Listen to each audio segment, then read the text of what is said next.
Vamos voltar então para esses estudos. O que a gente tem de estudos sobre a crucificação de Cristo? Eu acho que a gente tem mais informações hoje do que antes, né? Tem. De como pode ter sido.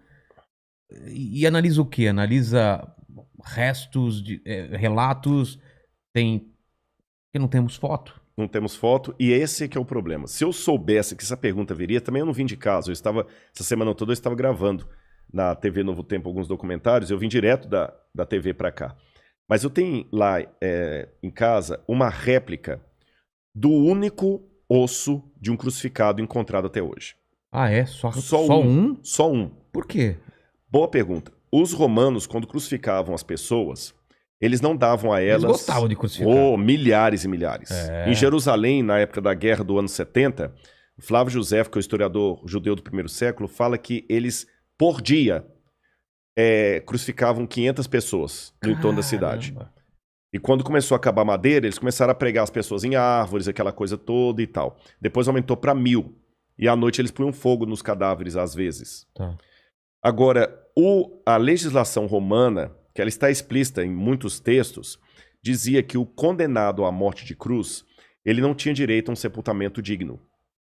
Eram ladrões? Eram ladrões, assaltantes, revolucionários. Então a cruz era para ser... Todo mundo que é contra o Império Romano era crucificado. Crucificado. Tá. Então o que acontece? Aliás, antes de entrar até nessa questão do que acontecia com o crucificado, a cruz era uma coisa tão abjeta que Plautus lembra numa das suas... E Plautus era comediante romano, era um satírico. Ele criou peças de teatro falando da crucifixão dos escravos. E ele chegou a mencionar que a palavra crux era tão terrível que ela virava um xingamento, um palavrão. Ou seja, se eu estivesse falando o latim clássico do tempo romano, eu tinha acabado de falar um palavrão aqui, crux. Crux, em latim. O que significava cruz seria um palavrão. Seria um palavrão. Porque era uma coisa tão hedionda que você citar aquilo... Aliás, o Cícero, quando ele estava defendendo um homem chamado Rabírios, que era um cidadão romano que estava com o risco de ser condenado à cruz, Cícero falou que lembrou ao auditório que a palavra crux não deveria nem ser mencionada num ambiente onde houvesse uma mulher de respeito. Caramba! E ele conseguiu uma jurisprudência... Era uma coisa suja. Cícero conseguiu uma jurisprudência para que ninguém que fosse cidadão romano pudesse ser condenado à morte de cruz. Tá certo? Então, voltando, o que acontecia com o cadáver de um crucificado? Por que a gente não acha osso? Os corpos de crucificados eram jogados num lixão cheio de areia para literalmente entrar em putrefação. Esse lugar era chamado de putenescum. O próprio nome putenescum lembra um palavrão muito comum por aí. Não, mas tem também, não sei o que é a putanesca, não tem?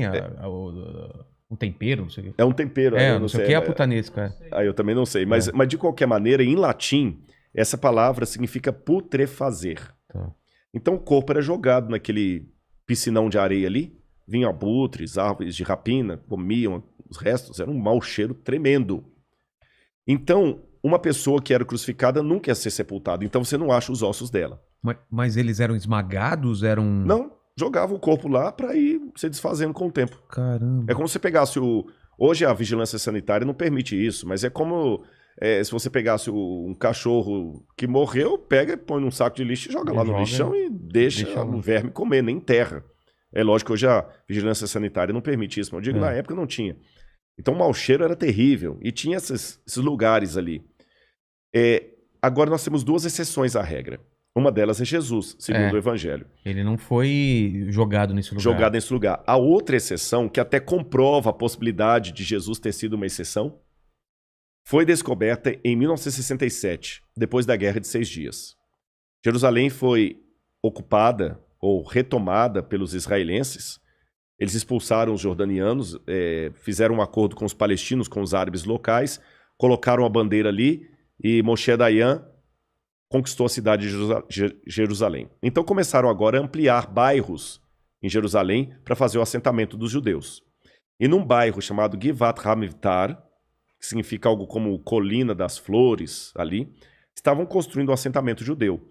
Quando os tratores bateram numa laje, que era a laje de um túmulo do primeiro século. da época de Cristo. A gente chama em arqueologia da época do Segundo Templo.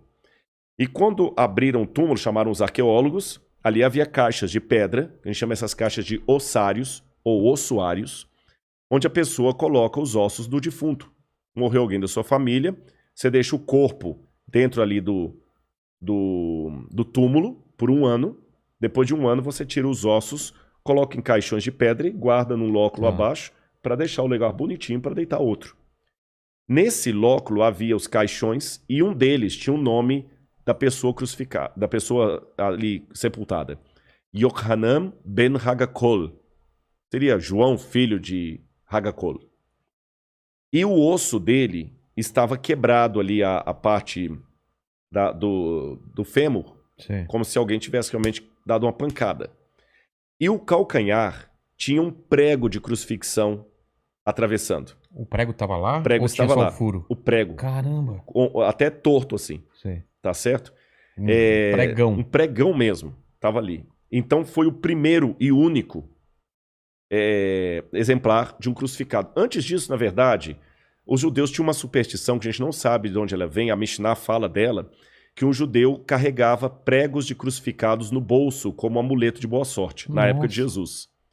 E muitos judeus, quando morriam, colocavam pregos de crucifixão dentro do caixão deles ali. Até o caixão de Anás e Caifás. Então, às vezes, alguns pregos desses vinham com um fragmento de osso, mas muito pequeno. Aquele não, estava atravessado no calcanhar. E alguém pode perguntar assim, e esse calcanhar era do Yohanan ou alguém colocou lá? Fizeram o DNA, era o mesmo esqueleto. Tá. Só que com o prego atravessado ali, era um rapaz de 1,68 m, talvez de família rica, que conseguiu uma exceção, foi crucificado, mas teve o seu corpo preservado. Sepultado. E ali o Dr. Tsaferes da Universidade Hebraica de Jerusalém, juntamente com o Dr. Saas, fizeram levantamentos legísticos de como aquele corpo estaria na cruz. E isto junto com descrições de Cícero, Tácito, Suetônio, outros autores romanos, e também desenhos que foram encontrados em Roma no 2º século depois de Cristo. Lá, por exemplo, em Palatino, no Monte Palatino, encontraram um desenho de um burro crucificado. Um burro? Um burro. Porque na escola, o Tertuliano falou que havia muito uma gozação dos pagãos sobre os cristãos, que eles adoravam o deus cavalo. Porque Jesus era colocado como se fosse um jumento.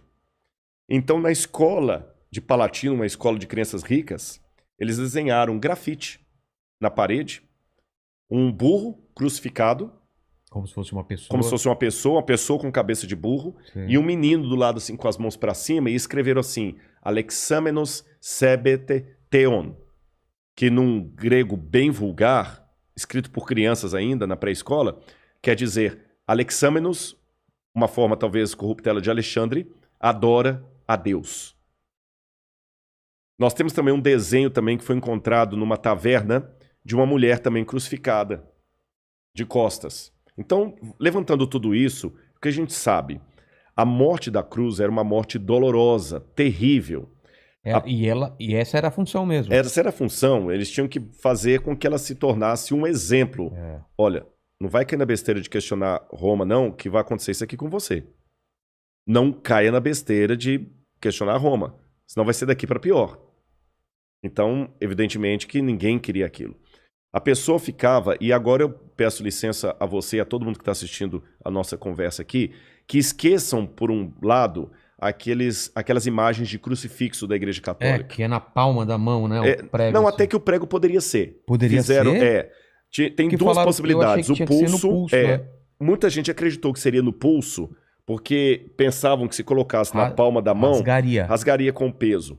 Mas a postura que a pessoa ficava, o crucificado, primeiro que havia vários tipos de cruz. Você tinha a timissa, a comissa, a decussata. Eu vou falar da cruz latina, que é mais provável ter sido essa cruz de Jesus. Que é o que a gente conhece. Que é a que a gente conhece. Ele colocava os pés... Deixa-me ver alguma coisa para ilustrar aqui.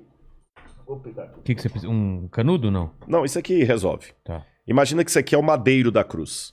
O que é madeira? A madeira da cruz mesmo. A madeira. Principal. A principal, que a gente chama de stips. Tá. Stips. Se você tiver um canudo aí, vai ser melhor, então. Dá 2, então, por favor. Ele tinha o stips, que ficava assim, tá bom? E o patibulum, que ficava assim. Tá. O patíbulo era a parte que a pessoa carregava. Essa daqui. Esse é o travessão. Tá. Ele carregava o travessão até a cruz, geralmente até o local do crucifixão, com a mão aqui assim. E eles penduravam aqui no pescoço da pessoa uma placa de madeira com a inscrição da condenação dele. Do crime. Do crime, bandido e tudo mais. Essa placa, essa inscrição chamava-se títulos, em latim. E essa placa chamava-se tabule. Tabule, de onde vem a palavra tábua. Tábua.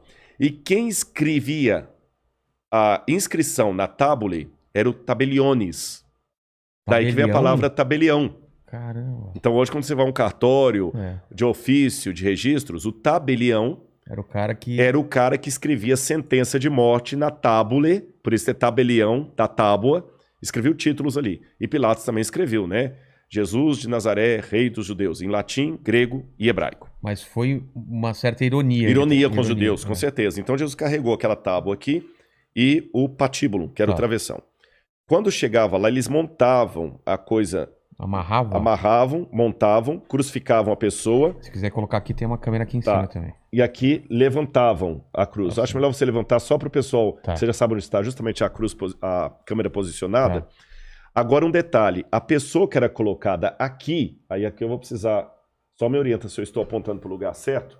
Não, é para essa câmera. É para essa aqui, olha. Os pés da pessoa eram pregados um desse lado, o outro do outro lado. Ah, assim? Assim. Por isso que eu ilustrei aqui, ó. Como se fosse um cavalo. Como se fosse um cavalo. Ela montava aqui, ó. E aqui no meio tinha um pequeno banco chamado sedícula. Uma saidinha. Uma saidinha que a pessoa apoiava ali. A bunda? A bunda, exatamente, claro. Apoiava ali e ficava com as mãos dessa posição. Então não era tanto peso aqui para segurar. E alguns casos, a pessoa nem tinha a crucifixão com os pregos mostrados para cá, a palma. Ele ficava com a mão por trás? Por trás, assim, eles crucificavam aqui. Tá. Agora, se você perceber, a minha voz mudou de tom quando eu fiz esse gesto. Porque quando você faz aqui, você comprime o seu pulmão. Se eu estivesse pendurado literalmente na cruz, eu estaria com o ciático também comprimido. Total. Numa dor desgraçada. E segurando o pé mal apoiando do lado. Mal apoiando do lado, você segurando ali. E para você poder respirar, eu não estou fazendo aqui um exercício, é de verdade. Eu estou com dificuldade aqui. Você daqui a pouquinho para respirar, estão vendo que eu fiquei mais ofegante? Você tem que erguer... Tomar fôlego e cair. Apoiar pelo pé ou pela pelos bunda? Pés do lado. Tá. Porque apoia assim. Apoia assim, você se levanta e cai de novo. Caramba. Você tá entendendo? E o banco... Isso repetidas vezes. De quando em vez você tem que virar. Por isso que os ladrões que estavam com Jesus, quando eles queriam apressar a morte dos ladrões, eles aplicaram algo que em latim se chama crurifragium. Você quebra as pernas da pessoa, ou no fêmur, às vezes no fêmur, às vezes também é tíbia, né, que é o outro mais abaixo aqui, a pessoa então com a perna quebrada não conseguiria fazer, aí em pouco tempo ela já ia morrendo asfixiada e ia sufocando. Por isso que eles quebraram os pés dos ladrões, tá certo? Esqueça também outra coisa do crucifixo. O condenado não era colocado ali com um paninho cobrindo as partes íntimas dele. Ele ficava completamente nu. Era pra... É pra humilhar mesmo. Você tá acha entendendo? Que Jesus também? Totalmente. É mesmo? Totalmente. E eu vou piorar a coisa pra você aqui. Caramba, isso eu nunca tinha ouvido. Na verdade, muita gente fala que o filme do Mel Gibson foi um filme violento, aquele é Paixão de Cristo. Eu digo, é o filme que eu daria nota 10. De representação? De representação. Porque a crucifixão de Jesus foi dali pra pior. Você tá entendendo? Agora... Eu vou fazer uma pergunta, Vilela, que você não fez, mas eu faria se eu estivesse ouvindo esse discurso e fosse uma pessoa descrente. Eu, Rodrigo, faria essa pergunta. Vou pedir licença para eu fazê-la aqui em retórica. Tá bom. Foi terrível a morte de Jesus. Ele sofreu pra caramba. Pô, que pena, coitado. Mas você mesmo admitiu que os romanos crucificaram milhares, não posso falar milhões, mas milhares de pessoas. E foi mais um. Entendi. Qual a diferença?